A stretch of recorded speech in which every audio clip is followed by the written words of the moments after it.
What's going on, everybody, and welcome to Ask a CISSP. So this is the Thursday episode of The Other Side of the Firewall, where we talk about the latest and greatest in cybersecurity news, as well as we highlight those movers and shakers and glass ceiling breakers, those people of color who made it to the other side of the proverbial firewall.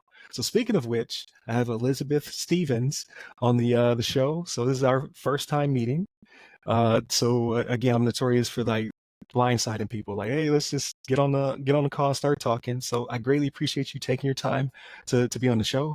And We met through LinkedIn. So I want to go through your background, your cybersecurity origin story, and then I want to talk all things about your business. So without further ado, give it to you. Thank you so much for that. So my name is Elizabeth Stevens. I was born a young Black woman in Memphis, Tennessee. I would tell you how long ago, but I'm not going to tell nobody my age. So my cybersecurity origin story starts out with a Commodore 64, which I know none of y'all Okay. probably remember. But my first computer was like this little keyboard that my mama got me when she went to college at TSU, which is Tennessee State University. It's a historically Black college. She'd be Right. one of the first women in Awesome. my family to go to college. But this was her second degree, not her first. So she started a pattern there for me. I grew up having a love for inventions, science fiction, technology, but I also grew up in a very poor part of Nashville and Memphis, Tennessee, which didn't Gotcha. necessarily enable that. But what was enabled was a strong musical career and enthusiasm for those types of things coming out of Orange Mountain, Memphis, which means I understood how electronics was essential to your business and how to use the technology to express yourself. Now I That's didn't get interesting. until yeah. Okay. It wasn't until a little bit later in life that I realized that there's this thing called the interweb. But before that, I left Memphis, went to school, joined the Marine Corps, went to the Naval Academy. Out of the Naval Academy, I did a couple of things that at the time didn't know I was the first, but that seems to be a pattern for me. Okay. For the Marine Corps taught me, Marine Corps Aviation taught me that if there was something I wanted to do or something that I wanted to try, that I should just try it, regardless of whether or not somebody else was there in front of me, regardless of whether or not I even considered doing it before. If I was interested in it, I was going to give it a try. And so I spent the majority of my Marine Corps career giving a bunch of stuff a try, flying airplanes, logistics, Okay. combat engineering, until I got to this point in my life where I was bored with what I was doing. And they said, hey, we'll let you retire. I retired from being this kick-ass Marine Corps aviator, right? Combat tours, decorated, and all that. We can talk about that during Military History Month, but which I think is actually this month now that I think It about is. it. Retired out the Marine Corps, haven't been able to like do some amazing things other than deploy over and over again to Iraq. But got out of there with this desire to serve and this need to learn things. And so going from flying airplanes and fighting wars, I figured that I would try out something that would help people. And so I started work at this company called Cyber US Gas and Power. It's a utility company. Try to help these teams get together. And I was in the infrastructure department. And in about 6 months to a year, I learned everything there was to know about Cisco routers and switches. And I will tell you this, I know what an Excel spreadsheet is. I know what an Access database is. But an Access database was just a bunch of Excel spreadsheets to me. And here I am Right. moving an entire building, routers and switches, zero downtime, from one place in San Diego that hadn't been moved in 60 years to another place, downtown San Diego. And it was at that point that I realized that everything that we do, whether it's going to the hospital, whether it's like deciding how to buy your food, getting on a bus, Right. ride the train, was connected to the internet. In the military, it was different because we enabled our environment. In the real world, critical infrastructure is how you help people. And that's where I went to serve. I only spent a year there before I got bored again. And Microsoft came calling. And so I headed over to Microsoft, newly minted this secure infrastructure program Right. manager. Got there and I ran into a bunch of people who, some were former service members, some I knew in past lives.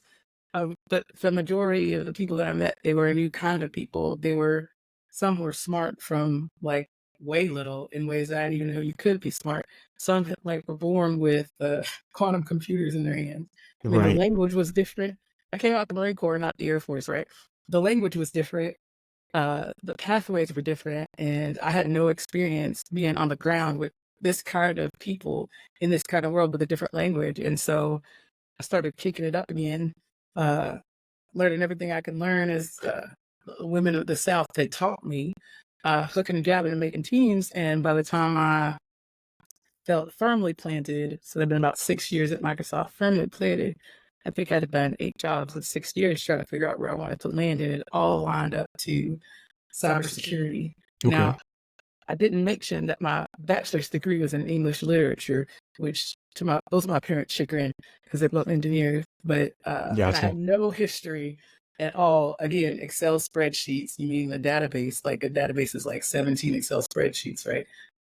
Again, but somehow, and with the blessings that I got, haven't been around some of the people that was around, and with I'll just call it tenacity, some might call it stubbornness, but the tenacity that the Marine Corps gave me allowed me to explore inside of myself. Gotcha. I was able to learn some stuff, do some stuff, pick up some stuff, and I fell in love with infrastructure because it felt like we were protecting people again, and it made sense to me. And I figured out that my language wasn't so different from some of those people that were around me, and then figured out that I was just as brilliant, if not more brilliant than them. And working with teams of people that are brilliant and want to do the same thing and want to make things better for everybody is very helpful. And No, so, absolutely. So I got to stop you there because your yeah, background is too diverse. We gotta carve up some of this. I want to keep going, right? But I got to got it. go back. So initially with the musical piece of it. So was it a matter of you playing an instrument, or were you in the AV side of the house, making sure that performances and things of that nature and lighting and all that stuff, or like which side of the house were you on? The answer is yes. Both. So I grew up in Orange now. So Okay. Memphis is, Tennessee. This is where music is at. Yeah, I was gonna say If that's you're not, that's you want to yeah. think where's acting from? That's Harlem. Orange Mound, Orange Mound. Those of you out there know what I'm talking about. But like, people around me like 8 Ball, MJG, whether it was ratchet music or not, right? The music was everywhere. And so part of it was not just using it to express yourself, but it was to understand that some people were using music to get out of the neighborhood. By the time I got to high school, I moved from Memphis to Nashville with my parents. And when I was in Nashville, I got accepted into the arts and math magnet school, Chief Hog Okay. downtown. And so while I was, you know, mathing and statisticking it up to my parents' content, right, I was also in the gospel choir and the acoustic choir in the chess club, which I don't even know how that happened, but it did. And so again, I would do drama because I enjoyed the drama of the music and the show. And Right. so whether it was a musical that I wasn't necessarily cast for because of one thing or another, like The Sound of Music, or it was Grease and I was busting out on the stage as Rizzo, one way or another, I was going to be helping out with that, right? And then learning classical music and, trying to figure out what the music would sound like on a bill if it was played in Roman times, right? Like, those are the things that we were allowed to do because in that space, it wasn't about fitting in. It wasn't about learning to do things the way that they were. It was about learning about as much of the world as there was out there and then how many different ways you could fit into it.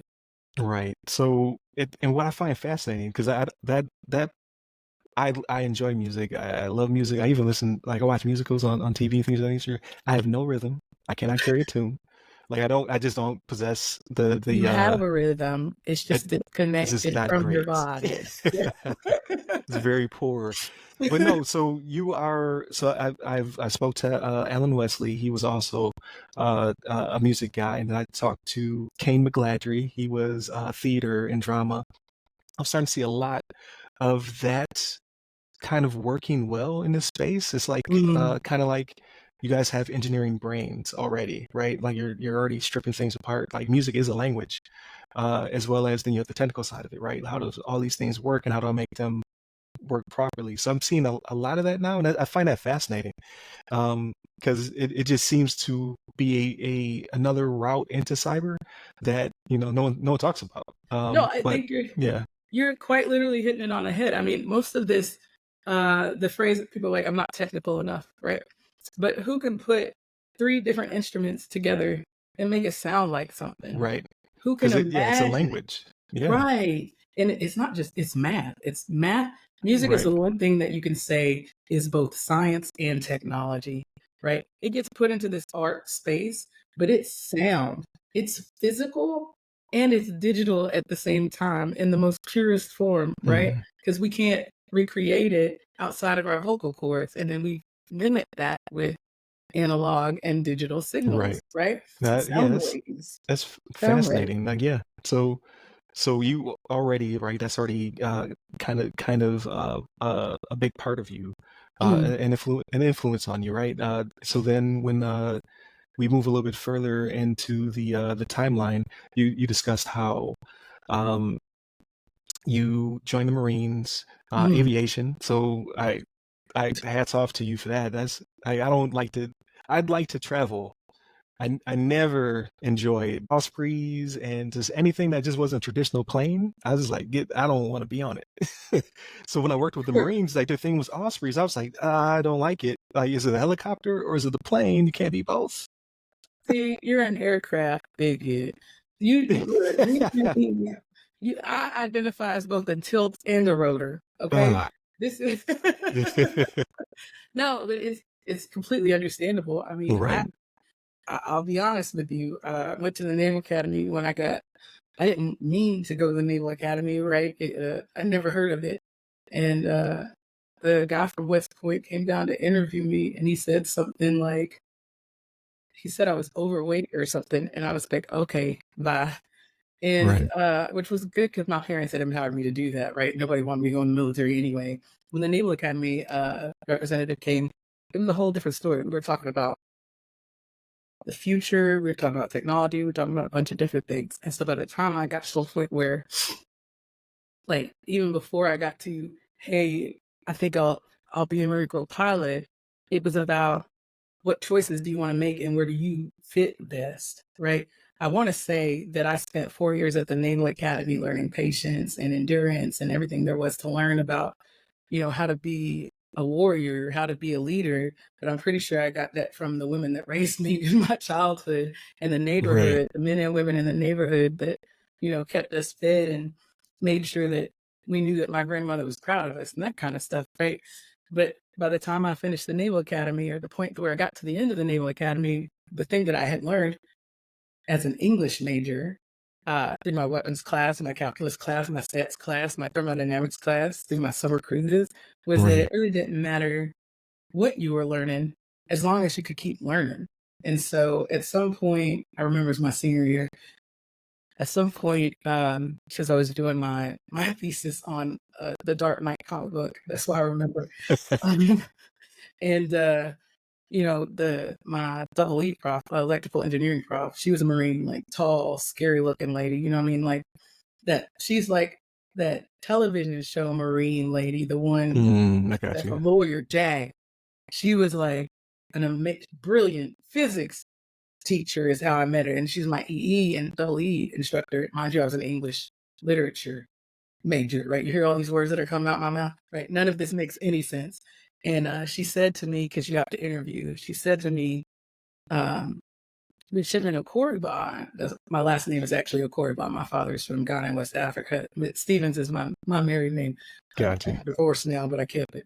Um, she says to me, if we let you fly for the Marine Corps, would you join? And I was like, if you're gonna offer me, I could fly and Right. do the Marine Corps thing? Because I mean, I look great now, but summer whites, that's not my color. So it was that opportunity where some people were going, oh, I don't think I can do that. I don't think I could do that. And I was like, if she thinks I can do this, worst case scenario, I end up a ground Marine. Yes, I'm still a Marine. I'm gonna give it a try. So I started flying Okay. helicopters. I never known nothing about no helicopter babies and jumping, and the Marine Corps has helicopters, what kind of thing. Right. And I fell in love with it. Like, I got into that airplane, and the next thing I know, it's like music again.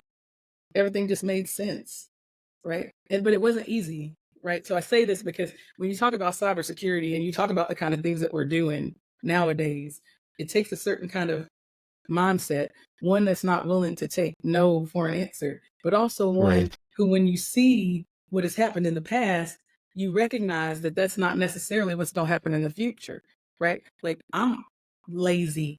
I really do not like doing things multiple times. I don't like wasting time. Um, I grew up in the South. I would be afraid of my grandmama, right? Or my dad's mom, because she was just as mean, right? But the idea is, if you're going to try something, you might as well put all in while you can. And Right. what's the worst thing that can happen? Somebody says no to you and they don't know that it's possible. Then you just stop yourself from doing the impossible. Somebody says it's got to be A or B, and it's really hard. Both A and B are really hard. It's just because A and B is the only way they see. Just go straight up the middle. And that's been my experience. Like you said, my cyber origin story, I like to say it's accidental and I'm being flamboyant and crazy and, undisciplined. But really what it comes down to is every opportunity, regardless of whether I thought of it myself or someone put it in front of me, is an opportunity for me to make the decision for where I'm going to go and what I'm going to do. And from a cybersecurity perspective, that's the kind of mindset that keeps us ahead of the bad guys. Oh, Um, absolutely. we don't forget, right? Like, I know how hard it is to keep your stuff off the internet. I know how hard it is for people to realize that they've been pawned and someone's stolen their stuff or their family, right? But does that mean I'm going to stop trying to do the thing? No, not at all, because somebody else is sitting there next that maybe they're not strong enough. Maybe they're not as strong. Maybe they're not prepared. Maybe they're tired. Maybe they're tired. Maybe they got other things on their mind. And if I can help them with that, because that's what it comes down to, I can give it a try. Worst That's thing happens, I make it better. Yeah, I was gonna say that's definitely motivational, especially in the space that we're currently in, because a lot of people are getting burnt out and feel kind of defeated. Mhm. And just the market in general, like no matter what you're currently doing, like the market is crazy. People are getting laid off left and right. So no, it's good to have people in the space who are passionate, motivated, and then again with your background and what have you. So I was gonna that leads me to the Microsoft Yeah. portion of your background. So like being highly educated, being extremely intelligent, and then crushing the Marines. When you joined the private sector, what was that experience like? What was it like when you joined Microsoft? It was the most dramatic thing in my life. It was so Gotcha. dramatic. It was, I say that, but, uh, you know, always worked like I'm a combat decorating Marine, right? You think I pretty much seen it all. Right. And I transitioned, like, I feel like I had a pretty good experience in the military. For the most part, things happen the way that they do, especially when we're at war over and over again. But when I got to Microsoft, it was like deploying without a pre-deployment letter, Mm, right? Like, when you step off into a place that is as big, and don't get me wrong, I came prepared. I studied the leaders. Listen to how I say it too. I right. studied the leaders. I studied the mission. I studied the organizational structure, right? I knew the type model series of, I knew what version that translates to normal people. I knew the Right. version of Windows, right? Like, I knew all of these things, right? I was a PowerPoint master because we used that DoD at 2,000 PowerPoint flight hours. I knew how to do some PowerPoint. I knew some Excel. And then I got there and I thought I have left the military. We're going to be with civilians. And the harsh reality was that after so long being around people that shared a mission and an ethos and a language, even though the stint that I spent at U.S. Cyber and Tower I thought was really the civilian world, it was not. And the hardest part, I think, that we prepare the Marines for, and anyone that's transitioning, is being amongst people that don't understand you. For me, Right. I expected not to be understood. What I didn't expect was for people to ignore my education and my experience and my position and my and because when you see me, one, I mean, we look young. Yes, we Right. are quite expressive sometimes, right? Um, but like Black women in tech don't exist. Like quite literally, they don't exist. And there were times where it wasn't like it's the Marine Corps, right? It wasn't, hey, you're a woman, hey, you're this, hey, you're that, go away. This was more of the, someone sitting side by side with you for days, right? Days and weeks. You're teaching them, you're coaching them. And for them to come up to you and say something like, this, I can't even make this one up because this one was just like out of pocket. Come up to me and say, hey, you're quite eloquent for someone straight out of college. How did you get to learn all of this information? And I was like, I have 2 master's degrees.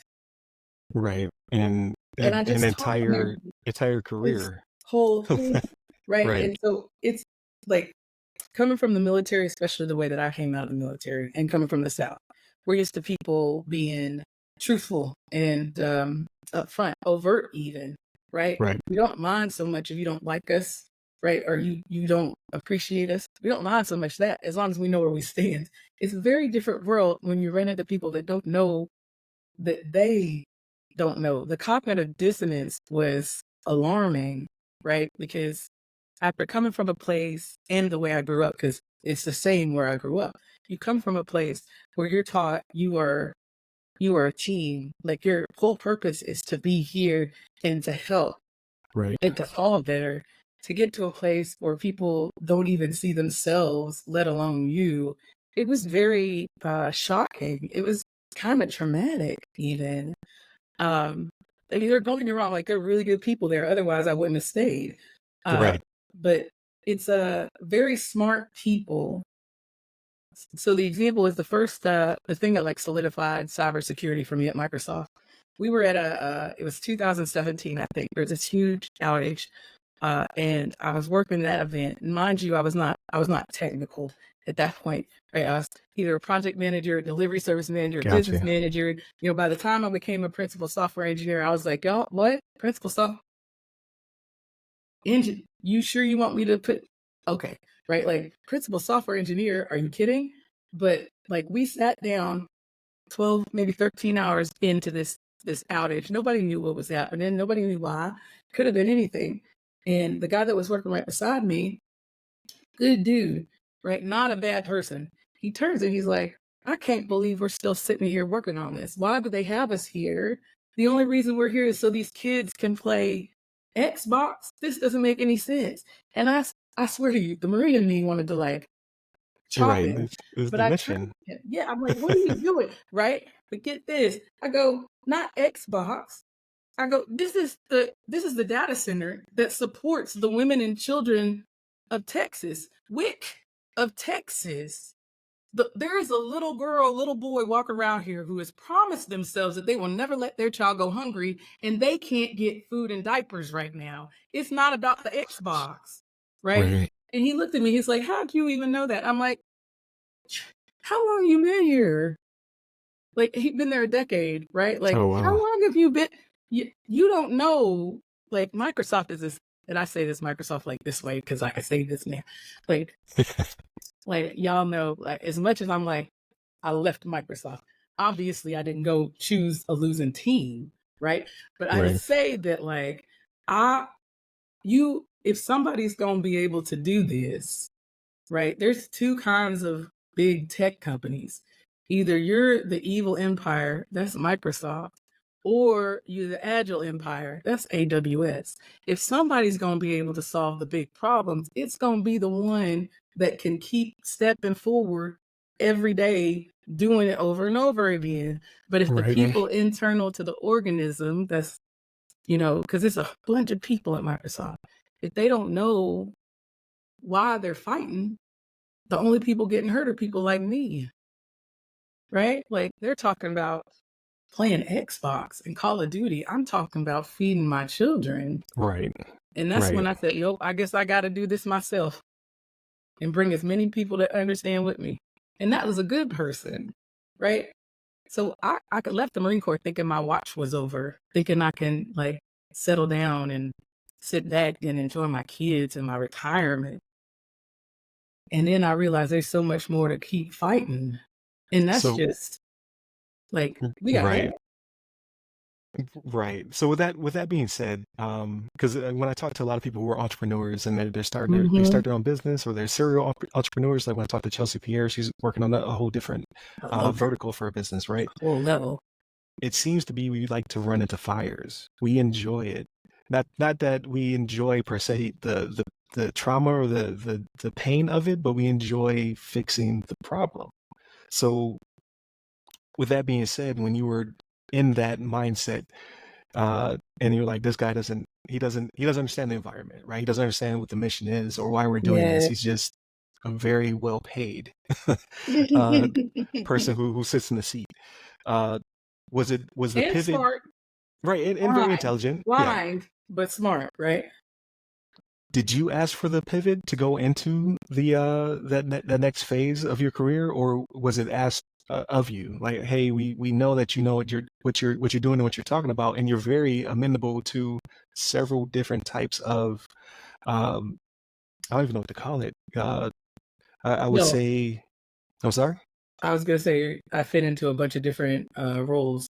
Like I Well, have a lot of yeah, different but to a certain extent, but it's also your ability. Like, you're very very malleable, right? Like you talked mm, about music, you talked about the agile. I like to arts, say I'm agile. agile. There you go. Uh, like the plasticity of your Yeah. mind, right, is able to Mhm. do a bunch of different verticals.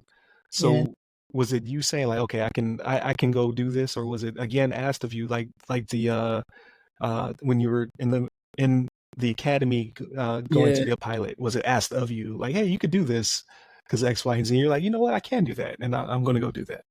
So I would say that so it's a little of both, right? My tendency is that someone likely told me I couldn't do it. Got And it. then because it's I don't like running into fires. It just so happens that sometimes you get pushed there or you're running so fast that maybe the fire starts because where you are, you see it first, right? Right. There's some of the things like I think I've not ever not had a side hustle, right? They call us, serial entrepreneurs is one thing, but some people had the opportunity to not have to be in a job where they couldn't say no for like a couple of decades, right? I mean, minutes. But the one thing I wanted to do when I left the Marine Corps the first time was say I quit, right? Like I got to hand in my resignation. And I love that job, but like I was moving on. I was like, here's my letter of resignation. So when I got to Microsoft, they didn't know like the roles and responsibilities, it's not the same, right? It's not Right. traditional. And so for me, if I had the time and I had the space, right? It's just like when you make more time, when you're more efficient, you fill it with other things. And for me, the thing that interested me was the tech. And technically, it always has been, right? Like I didn't know this. I was a pilot, didn't know I was interested in tech, right? But like we got there, I got to Microsoft. I found my little pod. Um, she was much more traditional than me. Had been in tech her whole career, but brilliant. And she was my battle buddy. Like she didn't know it at first, but I said, "You're my battle buddy now." And then she was my battle buddy. And so at each pivotal point, I would go. The first job was project manager. They would say, "Hey, you only need to do this number," and I get to that number, and I'd be like, "Okay." Let me do another. Right. And that reputation, that pattern of success with the balance, uh, gained some attention, some good attention, some negative attention. But as I kept hitting a mark for myself, where I was like, I'm getting bored. And I already had my battle buddy who I turned to and be like, can I quit today? Or, what are we doing? Right. I would do the next thing that I saw as an opportunity. Right. So some people are like, how Mm. do you get to cybersecurity? Every time I was in a position, if something interested me, I have a very good friend now who works at Accenture. His name is Clint Rousseau. He's one of the smartest architects I know, don't tell him. But he's brilliant, right? So I'm his project manager. He's like, hey, I need you to do this. And I'm like, okay. Yeah, okay. When you're having work breakdown structure, I'm literally juggling like four other projects at the same time. Right. And he's like, I don't have time to go to the meeting. I was like, that's okay. I can do the presentation without you. He's like, how do you, what? I'm like, you already told me this, and this. He's like, how did you, what? I said, you told me this. I went and read this. I know that you weren't messing with me when you said hydrate the forest now. My bad. It sounded like you was trying to make fun of me. And I want to learn this. And so every time we get into that situation where there's something new, something exciting, I go, well, I'm really good at being a PM. Everybody wanted me because, 2 decades of the Marine Corps, right? Like who couldn't write down a plan, right? And they would be like, hey, I want you to do this. And so I'd sit there kind of twiddling my thumbs because the PM stuff was easy. But instead of just like reading the book, I'd be like, okay, so why can't we migrate that much? Oh, okay. But then what happens when we do this? And they like, you find those people, like I was blessed, find those people, they'll tell you stuff. But then on the other side, I also had salespeople that were like, oh yeah, you could do this, this, and this. I'm like, ooh, thank you for Right. teaching me that. But no, I'm gonna go over here. Right. And so, and I would do that, and then I would get attention, but mostly positive, right? And they would go, what do you want to do? And I'm like, I'm gonna try that next. Like, you can't do that. And I'm like, okay. So then I would go do it. And then they'd be like, how did you? I'm like, I said, let's just give it a try. And so at some point, I think the best part for me, the pivot point for me, because I started applying for cybersecurity jobs in like 2017, came Okay. out the military, had a master's, all but degree in cybersecurity. That was my second master's. So came out the military, operational Marine, master's in cybersecurity, master's in business, IT, extraordinaire, writing There you go. code, building stuff. Could not get a cybersecurity job, right? Literally building stuff for people, could not get a Right. cybersecurity job. And so I didn't just quit. I go, okay, well, what do I need to do next? And so I would try the next thing. And then I was still doing cybersecurity. And then that's the story about how I became a software engineer. I'm over here business managing, digital something. I'm like coding stuff. I'm building, basically I'm a data scientist, right? Like that's what I Okay. was doing. And so people were like, can you do this and this? I'm like, oh yeah, I can do that. And so I put stuff together. I didn't know I was actually coding, right? Like this is how you do it. This is what I read. This is the thing. And at some point, one of the customers was like, we need your cybersecurity expert out here again. And everybody's like, who's that? And I was like, I don't know. Who came out last time? Right? What are they talking about? They're Like like, it's they need you. to come back out. I was like, oh, okay, I'm the cybersecurity expert, right?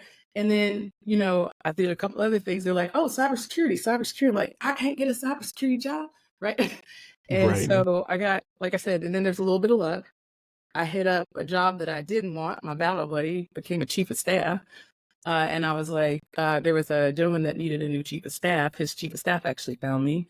And the stuff that I was building, he was interested in. And so I agreed to be his chief of staff. Next thing I know, as part of the deal, right, I didn't just say, yes, I'm going to be your chief of staff. I said, I'll be your chief of staff if I'm off to play with that tech. Because Right. he That's wanted the tech, that's crucial that you right? used as a Ask negotiation. for what you Right. want, right? And he was like, I know he didn't know what he was getting into, but he's still my favorite boss. Like post-military, he's still my favorite boss. And he didn't I was unbound for like a year, touching stuff, reading stuff in exchange for I know it sounds funny. So I did DEI stuff so I could play with the tech, Okay. right? I talked to people's customers so I could play with the tech. If you needed something done and you were offering me to play with the tech, I was playing with the tech. And then I was creating the tech. And then I was the only one that knew how all the tech fit together. And again, blessings. That same gentleman who I feel like he probably was regretting me from day one. He said to me, he was like, I need somebody to go do this thing. And I was like, oh, here you go. It's done. And he was like, how did you do that? I was like, you told me like 2 months ago that this is a problem. And while we were waiting over there to do that thing, I Right. did this.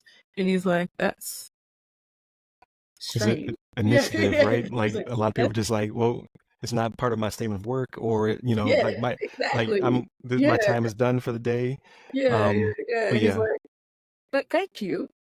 He was like, thank you. But at the same time, I think we forget how much space we have to value ourselves and that what that means in exchange, right? Like It's not like, so coming on the Marine Corps, everyone's like, oh, it's the Marine Corps, you have to do this, you have to do that. But no, you were blessed enough to be forced to engage with people at levels where you would not normally have to engage with them.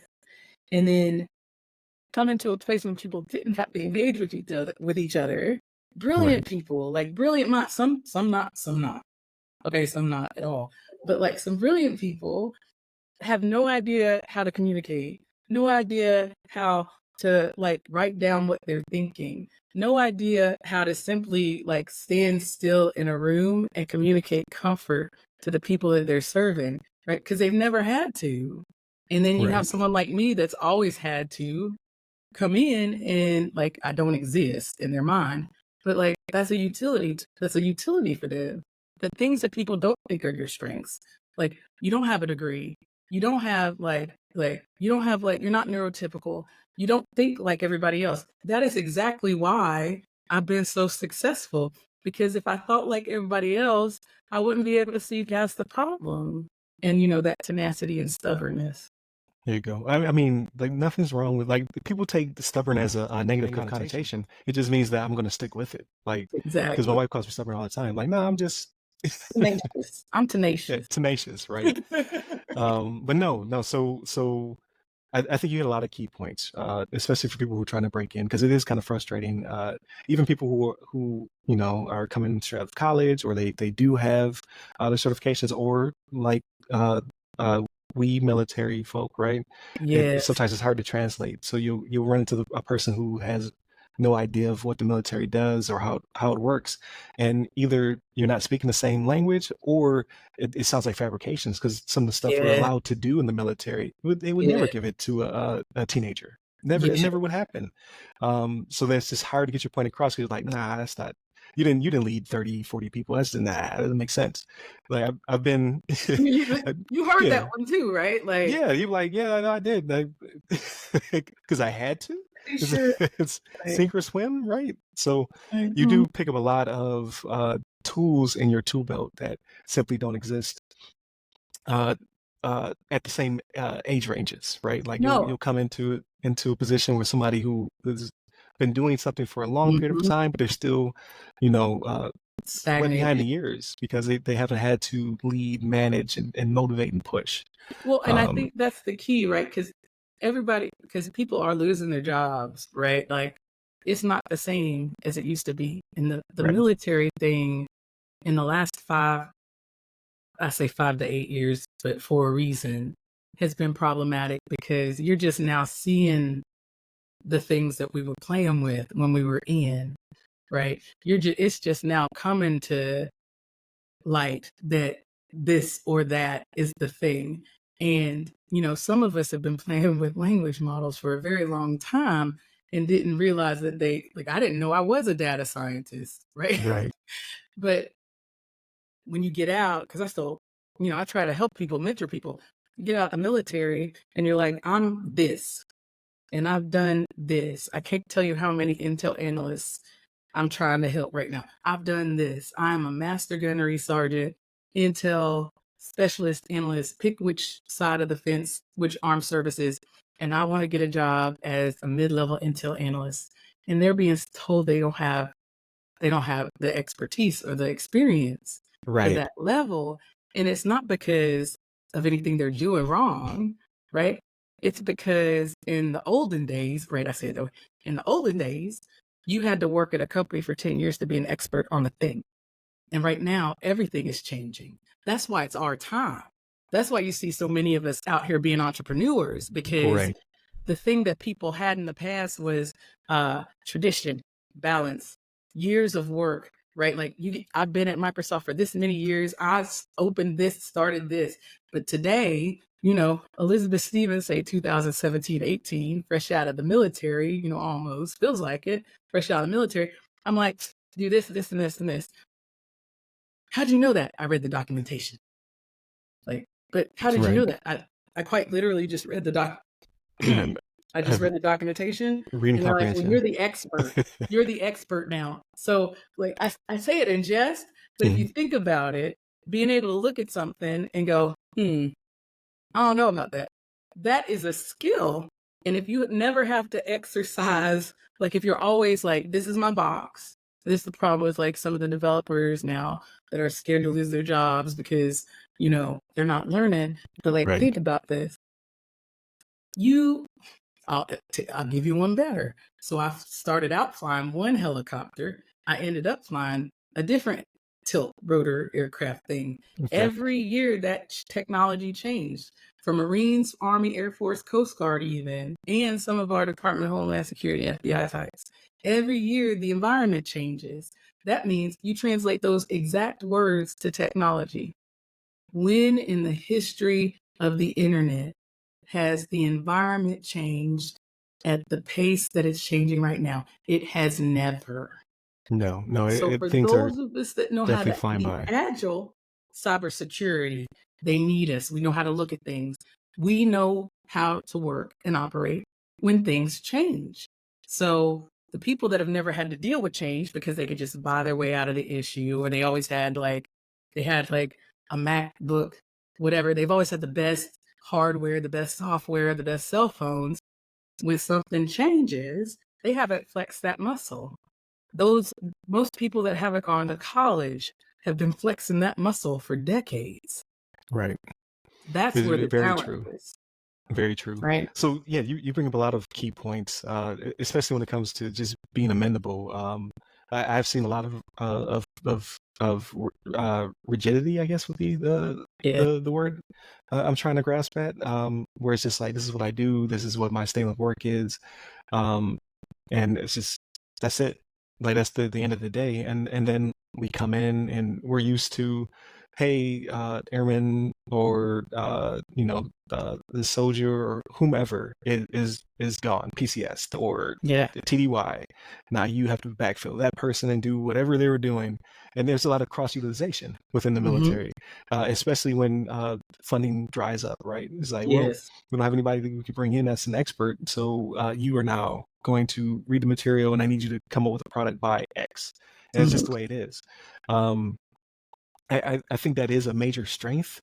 But I would tell, my only warning, my only caveat is you just have to be careful, because it can be exhausting out here on the outside. Because Could be. people who don't have to help will not help, and it's like that in the military as well. But here, Did I out here say in this traumatic? I freedom said space, traumatic, they right? will allow you to burn the candle at both ends, because you're that person, right? You're the person who wants to help. You want to be helpful. You want to push Well, the don't get agenda. me You're wrong. tired of whatever's No. the You're saying gatekeeper. amenable. You were saying amenable, and I'm specifically Yeah. saying agile. But Right. I don't believe. So here's the question, right? You can imagine. Like I said, I'm a bit older than I look, right? You don't get like combat decorated Marine sitting here with, lucky, right? Like, don't crack. The fact is, look, I'm trying to hold it up. Look, the fact is that when it comes down to it, you can't let anybody else run you, right? I'm enthusiastic now about the things that I do, passionately Right. about the things that I do, not because I was doing what someone asked me to do, but because the mission is my mission, right? We talk about like, what do you have to work for, right? If I was flying, when I was flying, you knew that aircraft in and out. I could tell you the smells. I could hear it in the sounds. Like I could feel the vibrations. I could tell you could communicate in my favorite helicopter. I could tell you, I could trace a drop of hydraulic fluid from one end of the plane to the other. That plane was 60 years old when I started flying it, right? Well, I say that to say, like, when you talk about the passion you have for something you love, it's around having to fight people off so that you can maintain that passion, right? Right. It's about, I sit there, I say I was lucky. I was blessed because at one point, like I wasn't joking, at one period of time, I was a Marine. I have staying power. If you weren't shooting at me, then there shouldn't have been anything wrong. And I mean that down to my core.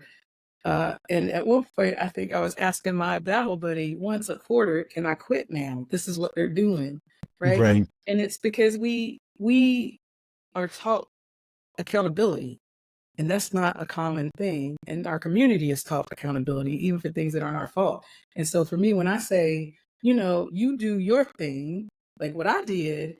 I'm the first person to tell you we're not going to do that. Why? Because you were supposed to do it. I'm not going to kill myself or my people because you failed to plan or you took accountability or took responsibility so that you could look good, but had no way of being able to complete the job, right? That's something that you have to be able to say for yourself, but not a lot of us have the ability to do that because we Right. haven't dug ourselves out of where we started, right? And it's a big hole. If it wasn't for the Marine Corps, if it wasn't for the American military, I wouldn't have all my master's degrees. Granted, if it wasn't for the American Marine Corps, I might have more hair too. But you know what I'm saying? So it's a balance. But then when you talk about, people ask me, and it's a weird demographic, right? Like Women's History Month. I think that was last month, right? This month is Military History Month, Mental Health Month. People ask me, how do you keep such a great attitude? I'm like a mom of three, single mom of three, right? Not counting the guinea pigs and the dogs. How do you keep such a good attitude? And I'm like, it's not about the attitude. There's no such thing as work-life balance. There's no such thing. It's not a balance. We run when we need to run. Give yourself grace when you need to rest. If someone tries to push you, have the confidence in yourself to know that you've seen your breaking point. And yes, we can exceed it, but you only need to exceed your breaking point when it brings something to your spirit and your soul. Right. There are nights that I work too long. That I will tell you, there was a good year at Microsoft where it was not a good year, right? Like I couldn't believe some of the stuff that was happening.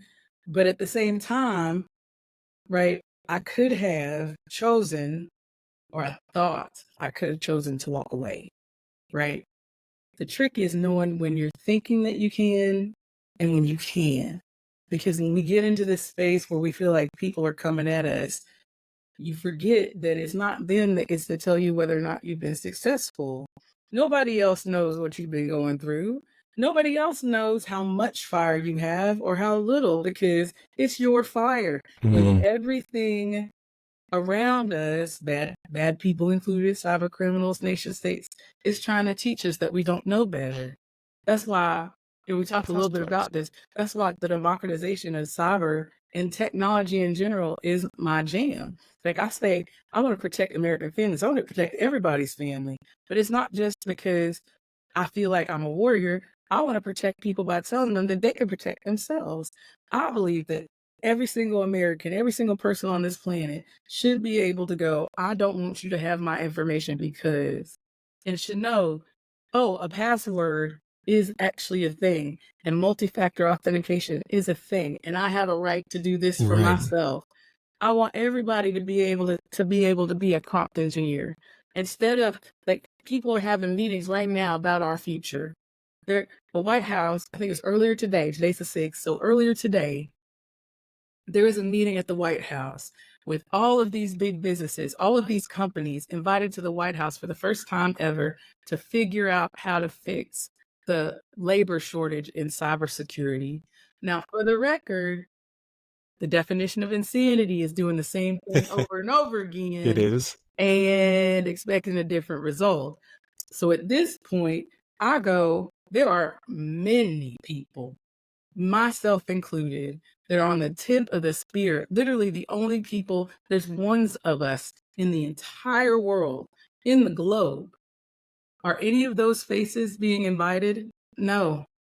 To make it worse, a large number of the people who maybe have been taken out of the workforce because they're caregivers, like they want to get back in, but they've got kids, they've got parents, COVID, right? So they can't do traditional, which ironically, COVID taught us we don't have to. They're not being afforded the opportunity to enter back into the workforce in cybersecurity or AI jobs because why? Because we want to give it to the young people. But guess what? Everybody's young against cybersecurity. Everybody's young against AI. It's quite easy and possible for the number one cyber pen testing extraordinaire, like, champion to be 52 years old right now. You know why? Very true. Because nobody's seen this before. And so This when you is say to very me, like, true. Yeah. what we do is, so I believe we have to take care of ourselves, take care of, your people. You got to put your mask on first, right? The phrase is know yourself, know your troops, know your job, right? Translates. You have to know your limits because they're counting on you. You can't let all of this bring you down. Not just the people, your troops, not just your people at work. Your troops are your kids, your troops are your family, your troops is your community, right? Right. This is what you got to take care of. I'm not saying step on other people to do it, but you got to be able to stand. So when you talk about like getting burnt out, if you're getting burnt out and it's the good kind of burnt out, where you're sitting back with your friends and you're drinking choice and you're going, Ryan, remember that time? That time, because like I have those stories where I'm like, okay, so there we were over the skies of Iraq. This the stupidest thing, these are the stories, right? But like I'm sitting here talking about a 13-hour day. That's not a 13-hour day where I was like, no, it's the women and kids. It's the women and kids, right? Like those are the moments where you go, am I worried about burnout? No, because what you got to say to yourself is today's the last chance for me to be as strong as I can be. So you're doing us all of this service by letting them wear you out. And if you need help, give the help. Just make sure you know who you're asking for help, because not everybody's going to help you. No, absolutely. So I can listen to you preach all Awesome. day. Like I feel like I'm back in the seat, like I'm back in the military. In a good way, though, In right? a Like no, not in a the best lieutenant way. colonel kind of way, more like, No, okay, no. Like you know what I'm saying, right? right, exactly. No, it's not. Yeah, it's definitely not one of those type of conversations. No, so all solid advice, all solid information. But I got you derailed. So I want to get back to because Oh I feel like we're yeah, gonna run over for a the little bit. podcast. Yeah, Yeah, I okay. want to get back to we didn't speak about your company yet and your initiative. So we did go into democratization, and I can hear the passion. I've seen the manifesto. When you dropped it, like Yeah. you were like, "Hey, you want to check sauce?" I said, "Sure." You dropped it on me. I was like, "Man, that's fast." And I started reading. I was like, "Oh, I need some more time because this is very detailed information, and I think it's very helpful to anyone, regardless if it's an offering or just." Like Yeah. you said, a self-help, like trying to Yeah. figure out like what can I do to better protect myself. But what is the name of your business? What inspired your business? And what are your current initiatives that you have going on? So my business is Delta Bravo Sierra Cyber, DBS Cyber. The inspiration is my three littles, Dina, Bailey, and Samantha. Okay. And as I said, the business is about protecting people. And the way that we do that is through using our talents and our skill sets to build solutions for those who need the solutions. So in this particular case, the primary frontal business, we talk about protecting American families. We do that through multiple different cybersecurity engagements. So we're full service cybersecurity consulting service, but our actual business is several other things. So Gotcha. DBS, yeah, Got DBS it. Cyber. Like when I say this, like I'm giggling because we talked about being agile, right? We talk about how we interact with people and the things that we do. And the thing that you're talking about, the manifesto, the Cyber Risk Manifesto is my attempt to call all of the cyber warriors to the watchtower. It has been 7 years. So I was at Microsoft for 2016, January 2016. From that period to now, I have yet to see people invest, companies invest, or governments invest in individuals in this way. It is everyone's fight right now. Cybersecurity is, critical infrastructure is, and AI. They are all the tech mixes together. And when you look out into the space and you say, are we winning or are we losing? We're losing. Congress slipped it in just like they slipped in aliens. We're losing. And why are we losing? We're losing because we've never thought to empower the people.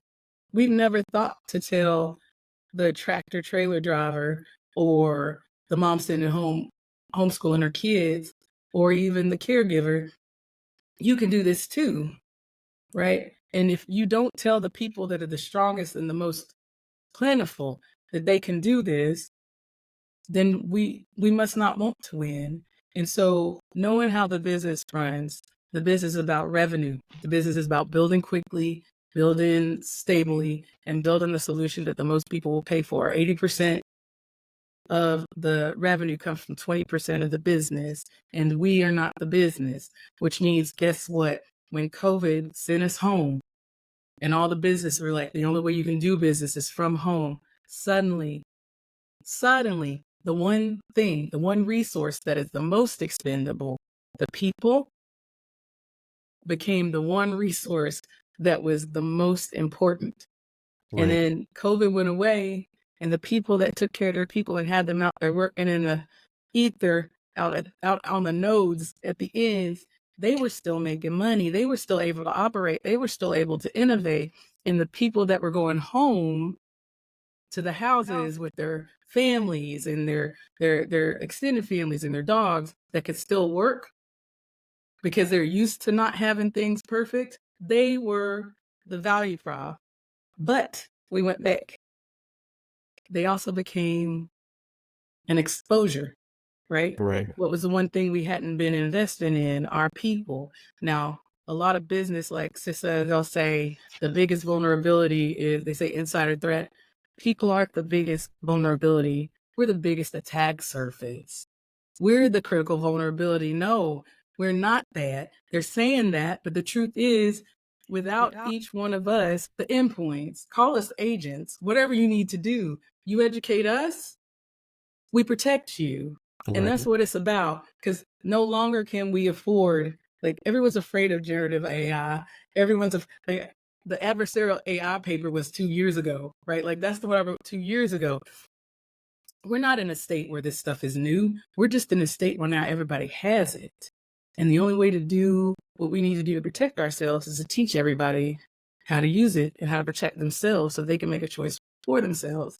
And so I say DBS Cyber is about the education, right? The Cyber Risk Manifesto is about, like, it's education and empowerment, right? Right. Cyber Risk Manifesto is about going, hey, it's not small business, it's not big business, it's all of us, nurses, doctors, forklift drivers, all of us need to be here doing this. And yes, it is a call to big business as well to say, hey, we're here and we see you. Somebody's going to hold you accountable. So, like, come with me to the watchtower. That's the manifesto. And thank you for Right. letting me talk about that. My No, business absolutely. partner is going to be like, why didn't you talk about the rest of the business? Because there's some exciting things there too. No, I believe it just makes sense, especially coming from that perspective, saying that we are the biggest attack surface, right?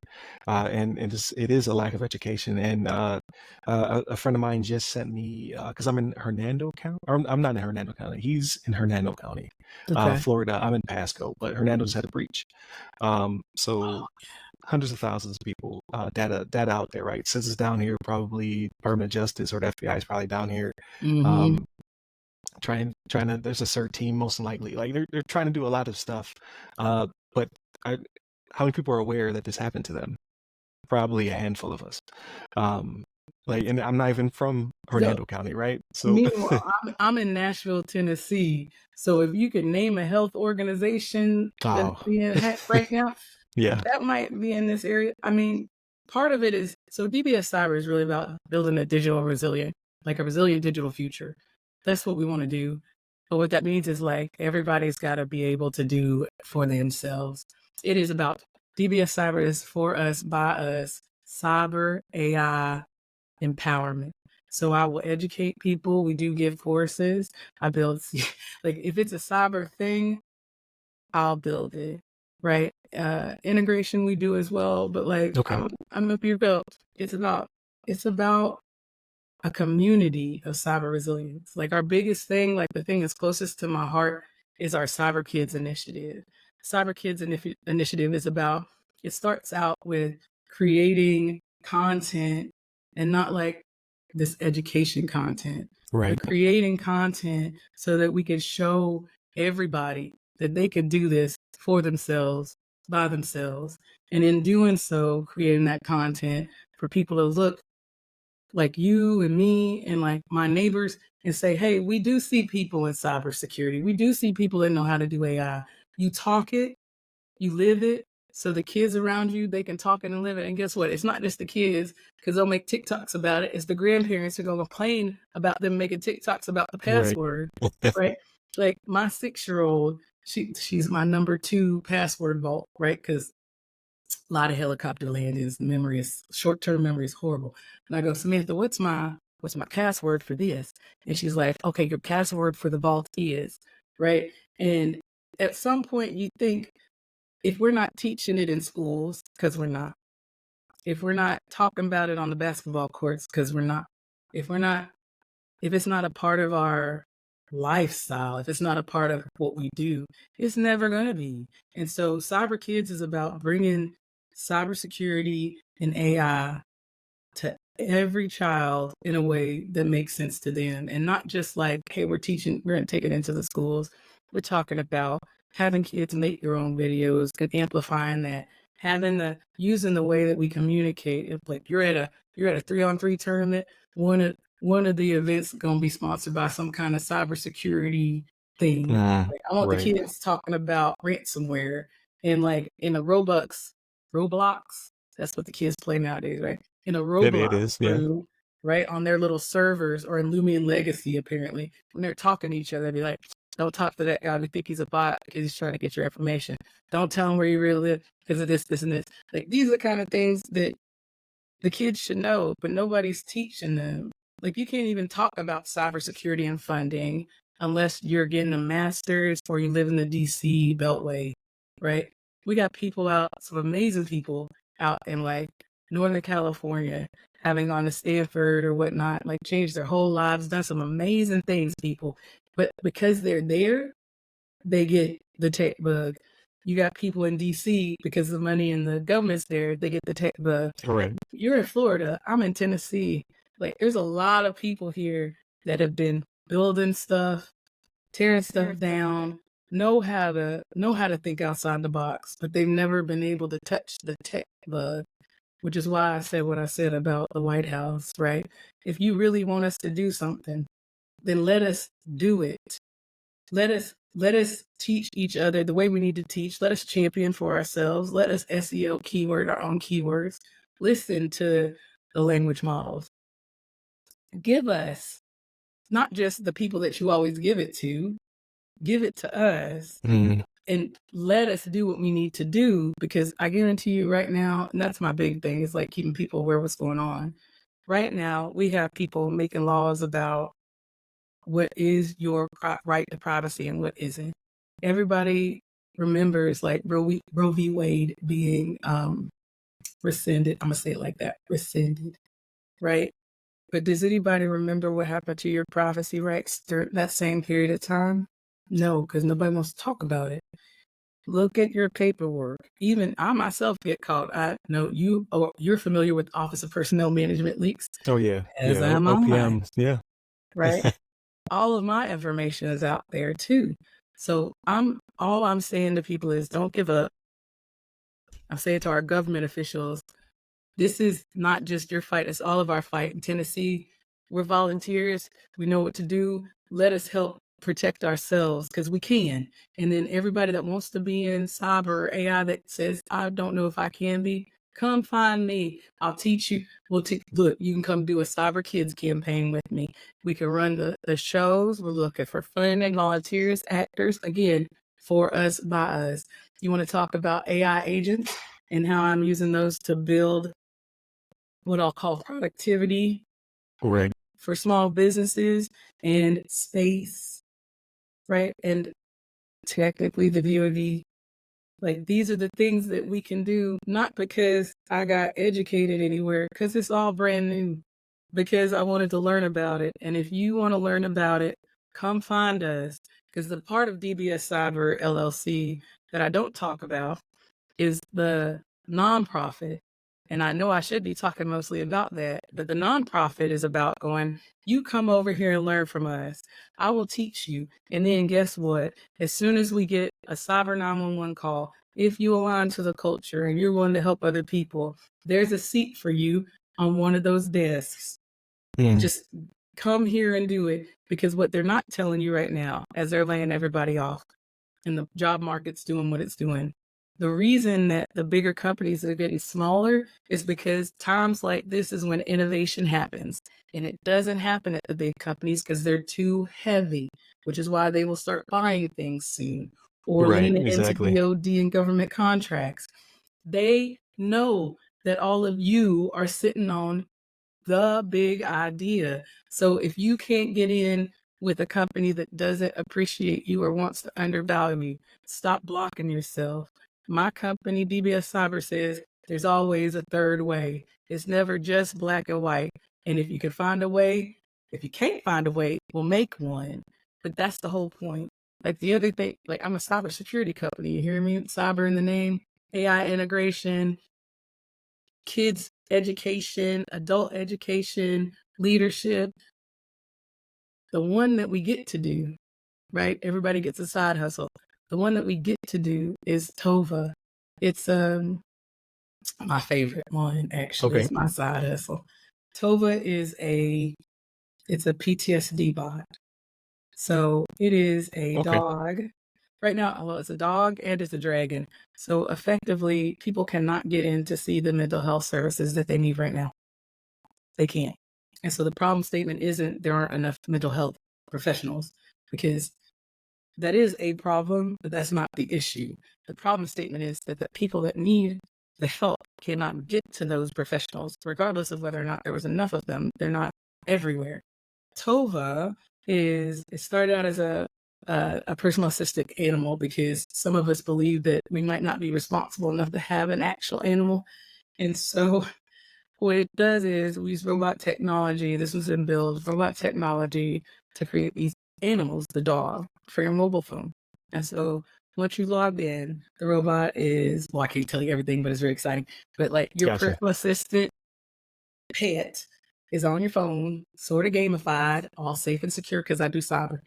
And it will remind you to journal. It will remind you that, like, today your blood pressure is excessively high, and typically when you don't take your medicine, your blood pressure is up, depending on what you're connected to, obviously. Right. And the tagline for TOVA is you only have to tell your story once. So you go into an episode, you go into any trauma. It doesn't have to be military trauma, it could be any trauma, it could be a child trauma. You go into an episode, you pick up your phone because everybody got a phone. You see that puppy or dragon, I don't know why on the dragon thing, but that somebody asked for a dragon. So you pick up your dog that you have made into the dog that you want, and you start talking to Mr. Wiggles.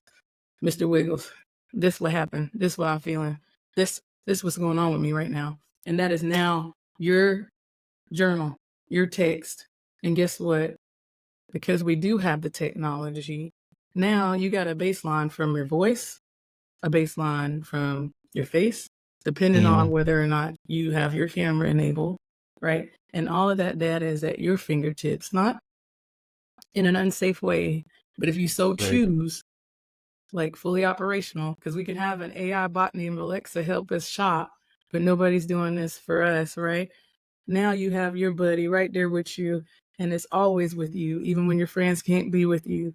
And in times of stress, or when you finally do get to the doctor or you get an appointment, then you can go in ahead of time and go, if the doctor so chooses, because I think that would be a great thing, you get to go, here's all my data. Look at that before I get here. That's great. So you have to do me a favor. How do you spell TOVA? Because the transcript has to, like, AI is in the background, right? AI is everywhere. Yeah, So if you spell it, it's going to fix all the rest. It is TOVA. Okay. TOVA. It may have nailed it, right? I would have put some U's in there. I'm Yeah, well, no. I'm So no good. No, we like to call it so it's an AI enhanced Okay. mental health support. And like, military, but also just life in general. And honestly, after the last 5 years, I think everyone in the world is traumatized. And so Coming out of a pandemic. Right? Yeah. And so like Tovas technically means, it's the Hebrew word, right? But it depends on which side of the translation you're on. It's either God is good or it means good. but it also means trauma-oriented virtual assistant. Okay. No, that's awesome, especially having the dual meaning or double entendre to Ooh, I it. love No, that. I I'm love sorry. that. I love that you do double entendre.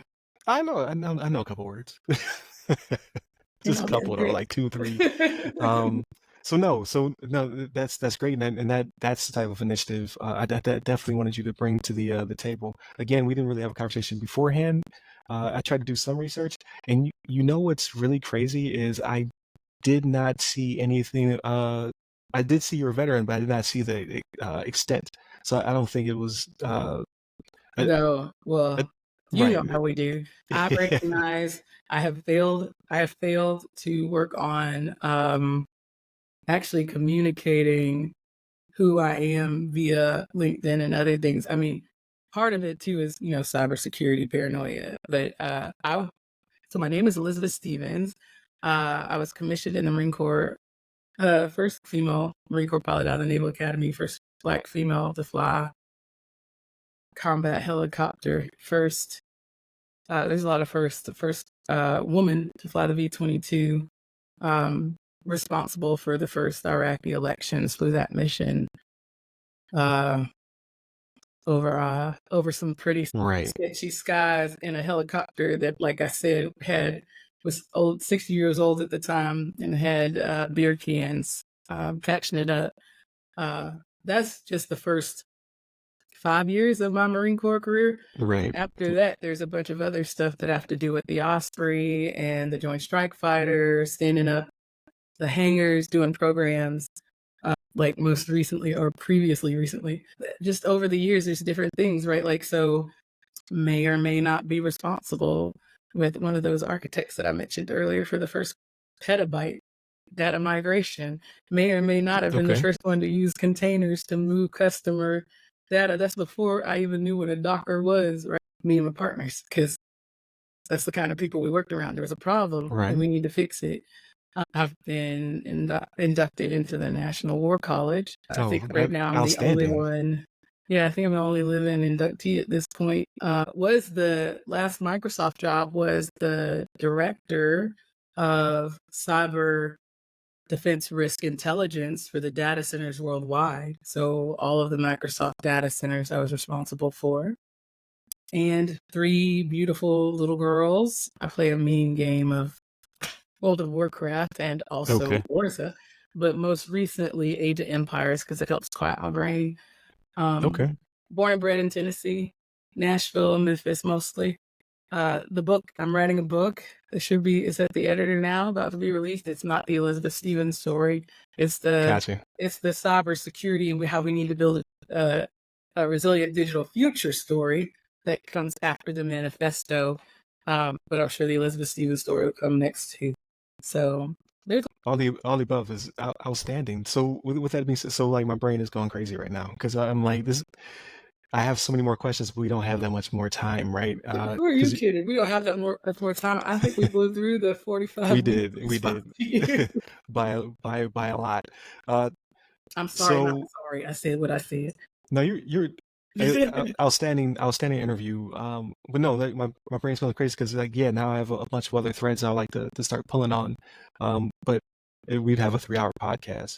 But with that being said, I know there's a lot of people. If you're not already in contact with them, Black Ops, because this is Yeah.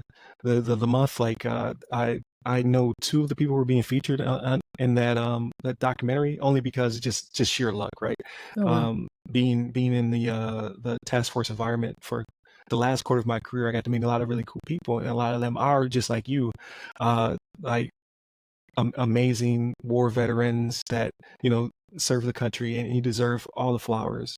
So I definitely want to highlight all of that because again, I didn't pick it up from your LinkedIn, and that's why I like coming in unprepared because then it's these surprises. I'm like, you did all these first, and you're talking to me. Yeah. So amazing, and then Isha Hollins. So you said working with the kids. Isha is headquartered in Louisiana or Texas. I know she bounces back and forth between the two of them, but she does also campaigns. She does like the cyber challenges and awareness and the Yes. cyber games. But Aisha, she's really big into the training, especially youth, right? And she does it for, I think she does it for all kids, but she has camps for young women to teach them all about cyber, because she's a pioneer in the field, just like yourself.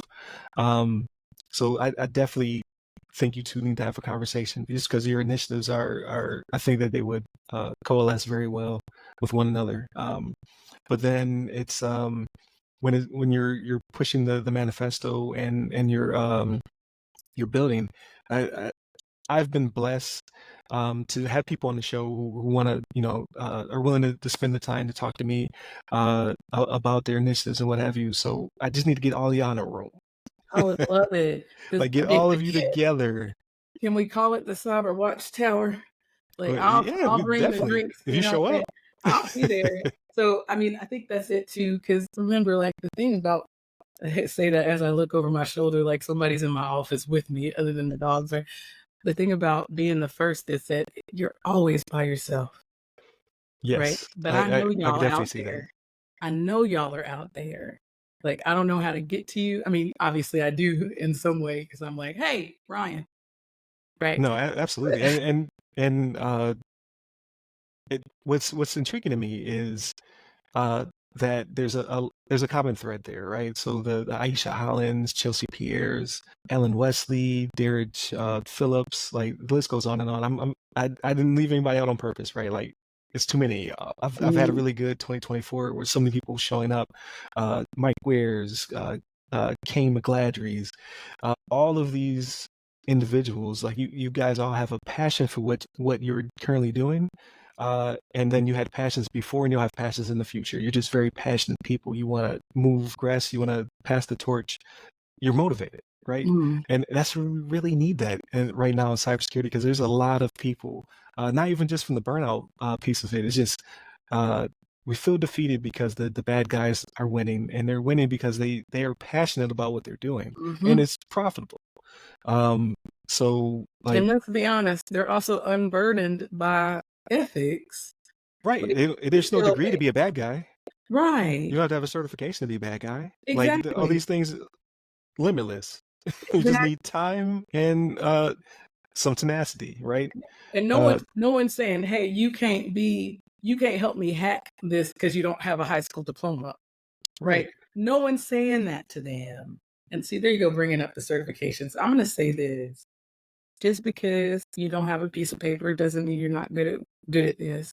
Every single one of you, because none of those certifications were around when we right, started this, and now they're here. But that shouldn't block you.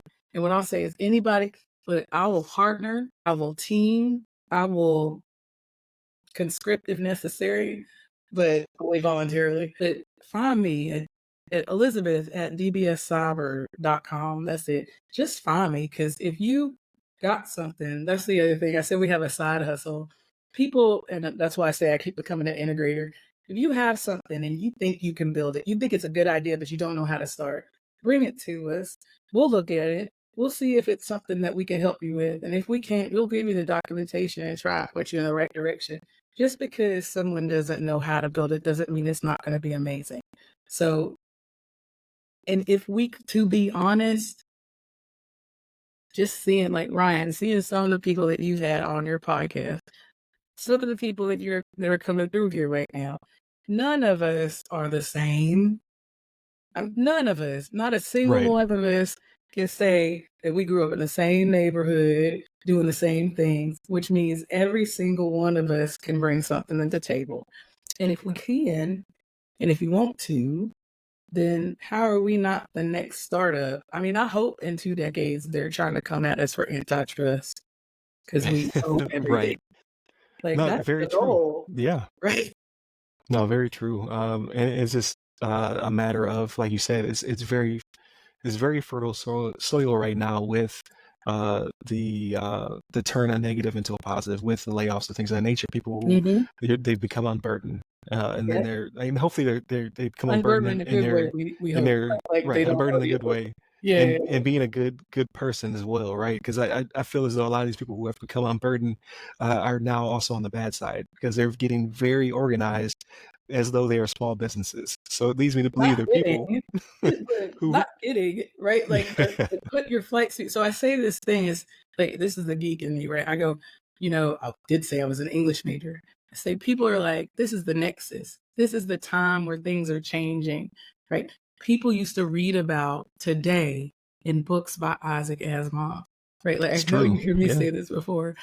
Isaac Asimov was a science fiction, like for those of you that don't read books because they don't exist anymore, that's how old I am. He's a science fiction author, like wrote books yeah. The about three AI, laws, right? the three laws Yeah, of robotics, right? But we're past his future. We're past his future. We're in the Octavia Butler future. Octavia Butler is going, okay, now that we're here, all this stuff that happened that our culture didn't catch up to, what are we going to right, do next? That's where we are. That's why it's exciting. Because for once, and I'll get in trouble all the time. For once, the author that wrote the science fiction looked like me. This is our time. It's all of our time. Different colors, different shades, different genders, different nationalities. right. This is the one time in history for our short lifespans, right? Till we figure that part out, where if you don't do something exceptional, you're probably not trying, right? And it's not going to Right. be your fault if you can't get to the tech, but that's what we're talking about now. You got to vote. You got to vote for the things that are going to, with your feet, with what you buy, with your TikTok, with your influencer, with your writing. You got to get your voice with the music, even. You got to get your voices out there, whether it's supporting a basketball player or crowdfunding Cyber Kids. If you Right. want to do something, you want to be a part of something, some of us are looking for y'all. So come find us and don't think that you're not enough. Come be enough, shed the fear, and be ready to do you, because that's all we're going to ask. Because that's all you really need. You're already enough. No, and that is where that's a word, and that's where we should probably wrap up at because you were definitely correct, and it's just the passion and motivation, right? Like whoever is listening to this, who listened to us talk for about an hour and a half, needed that, and that'll probably be also the clip that goes out. Um, so we've covered your background, your experience, Mm, your cybersecurity origin story, and just all of the amazing things you did while you were in the military, right? A first of many things. Most likely, like I can look back now, or I can look back in the future and be yeah. like, "Hey, I had her on the show. Like she's like, Yeah. This will be the one. We'll be big, like, right?" remember that day? Yeah, it won't be us, though. It'll be our AI, like, butlers. Like, hey, do you remember that day? We should talk, because that's me and the big story told. There it is. Yep. But no, so I greatly appreciate your time for you being on the show, and you definitely have to come back because I have so many more questions now, especially knowing all of at least all of what we did, what we covered, right? I'm sure there's much Yeah. more that we could just not cover, but I definitely have to get you back on the show whenever you have the free time, right? Because you're a busy person, especially being an entrepreneur. I get that, and then you have a book coming out, so.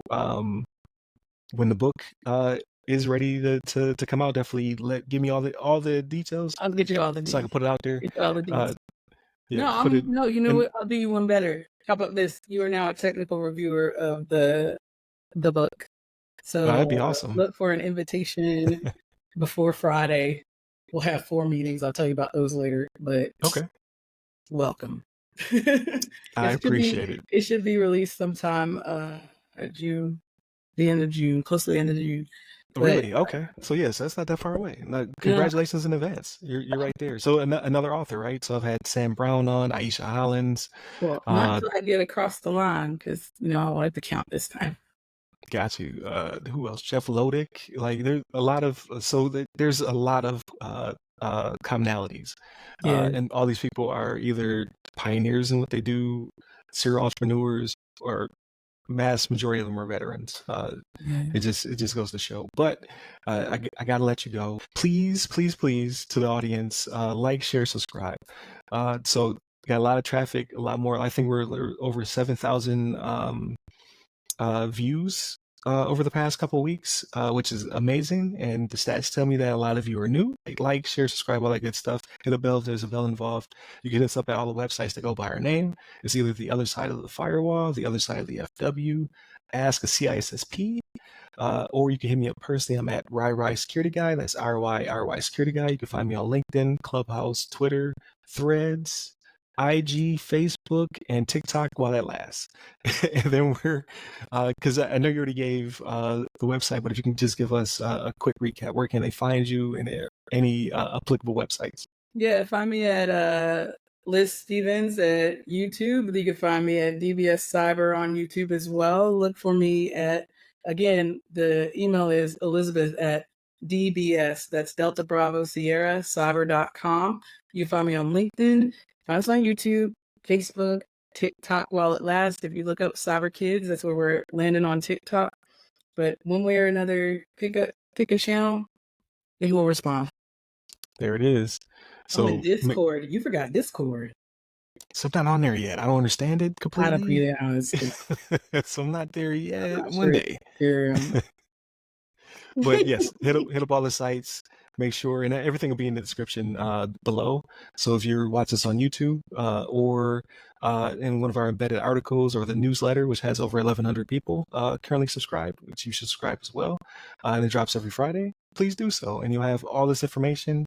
So that way you can hit up Elizabeth Stevens and just be part of this campaign. Like, this is pretty epic. Revolution. Movement. There you go. Movement. There you go. I like it. Stay safe. Stay secure.